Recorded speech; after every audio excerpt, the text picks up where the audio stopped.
The only country with a worse demography than Russia is China. What happens there in a few years? Because that's not that far off. That's within a decade.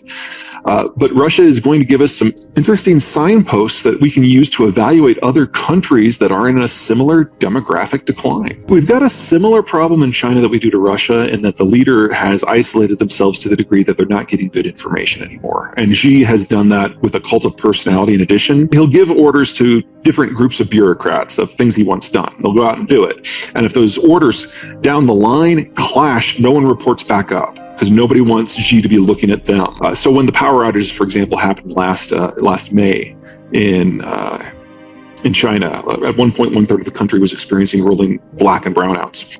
It looks like Xi didn't know until September. And we didn't get our first policy to deal with it until February.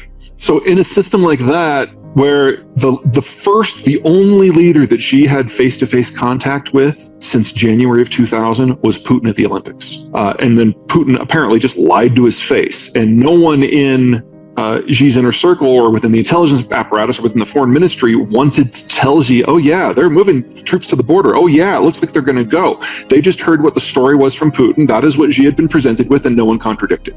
So the degree of complete policy failure we can expect out of China should be catastrophically entertaining.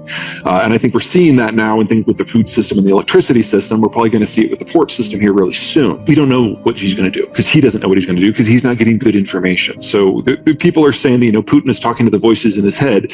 There's some truth to that, but for the most part, there is a cadre. They are intelligent. It's just not a lot of people.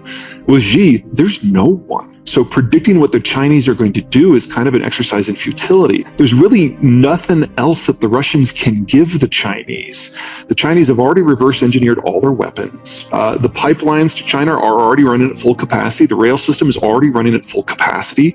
The only other way to get more stuff would be if you loaded at a Russian western port, say St. Petersburg or Novorossiysk, which is, they're shallow ports, they're small boats. Then somewhere at sea, you transfer the cargo from a small vessel to a larger one, sail it around Africa, because you can't use Suez, all the way to China. So, you're just the cost of that, the logistics of that, getting around insurance companies and shipping companies, they'd have to charter everything themselves, insure everything themselves, and running routes that are 4 and 5 times as long as all their other supply routes are. So just the volume of stuff that you might be able to increase to Beijing is just minuscule. So all that is left from the Chinese point of view is, how long is Russia a useful distraction away from people ganging up on China? Because on day one of this war, the Chinese were really, really excited. She's like, oh my God, this is going to show just how weak the West is. This is going to show how Russia can take an entire country and walk away with everything that it had before. And that is just so false now. And the Chinese know that if they try something on Taiwan, they are far more vulnerable to the sanction packages that the United States has now led than the Russians are. Because at the end of the day, the Chinese still import roughly 80% of their energy and 80% of the inputs that allow them to feed their population. So if you do something like we've done against Russia, against China, not only does the Chinese system collapse in a matter of months, they've lost 500 million people from famine within a year. And they now know that. So the nationalist chest beating that we've been seeing more and more and more has gotten very circumspect.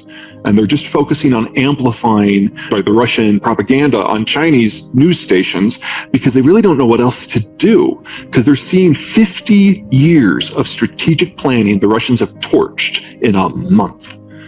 And that's gotta hurt. The biggest hit that we would feel from the American side of things would be in tech manufacturing, because that's all been outsourced to East Asia. But very, very painfully little of the value add is done in China. There's much more done in the rest of the Asian countries.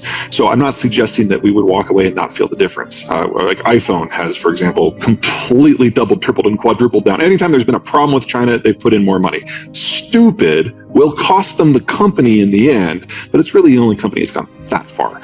For everybody else, when you're talking about electronics and widgets and telephones, yeah, it's going to hurt. But that's the only sector. And there's nothing about the technology that is required to do that that we can't do in the Western Hemisphere, with the exception of low-end semiconductors. And I'm kind of counting on Vietnam to fill that gap. Because they're moving up the value-added scale so quickly, so much faster than the Chinese did. But aside from that, food, no. Energy, no. Tech, No. Finance, we'd probably actually get a huge surge, just like we did after the Asian financial crisis. So in most sectors, there would be disruptions, but it would be even short-term gains for the American market. But in electronics and computing manufacturing, that is where we would feel it. That's unavoidable. All manufacturing as a component of trade is less than 2% of GDP. Remember, only about 15% of US GDP total is involved in international trade. The single biggest sector of that 15% is energy. And not necessarily imports. It's like the United States, Canada, and Mexico import and export among them. That's counted in that number. And then the next biggest part will be manufacturing, again, in and out of Mexico and Canada. So if you remove the NAFTA economies, and if you remove energy from the math, you're really talking less than 5% of GDP for everything else combined. You may remember back to the Mexican-American War, we took half their territory and that's still smart. And so there's always been this strand in Mexican political thought, which is hard to deny, that the Americans can't necessarily be trusted. And we've not always been the best of neighbors. Donald Trump wants a Star Wars missile shield like Reagan. During his rambling campaign announcement back in November of last year, former President Trump took time to plug his plans for future missile defense. As events overseas have showed to protect from the unthinkable threat of nuclear weapons and hypersonic missiles, the United States must also build a state-of-the-art next-generation missile defense shield. We need it. The power of these missiles, and the power of a word I refuse to say: nuclear. We have to have it. We need a defense shield. And we have to do it. And we actually have the technology, and we are going to build it. Just as I rebuilt our military, I will get this done. Does all this indicate that missile defense will become a Trump signature issue in anticipation of the 2024 race? Trump's plan sounds like the Reagan administration's. Star Wars. Star Wars, or the Strategic Defense Initiative, SDI, was the term used by the Reagan administration to describe a new, advanced form of strategic missile defense that would sharply reduce the threat that intercontinental ballistic missiles, ICBMs, and some submarine-launched ballistic missiles, SLBMs, could pose to the United States. The most fantastic aspect of SDI would have been a series of satellites that could monitor and destroy Soviet missiles either in the boost phase or as they travel through space toward their targets, thus the moniker Star Wars. SDI was hardly the first U.S. effort at ballistic missile defense, as research on various interception methods had begun as early as the 1950s. Still, it did capture public attention in ways that previous proposals had not. Star Wars never panned out in the timeframe projected by the Reagan administration.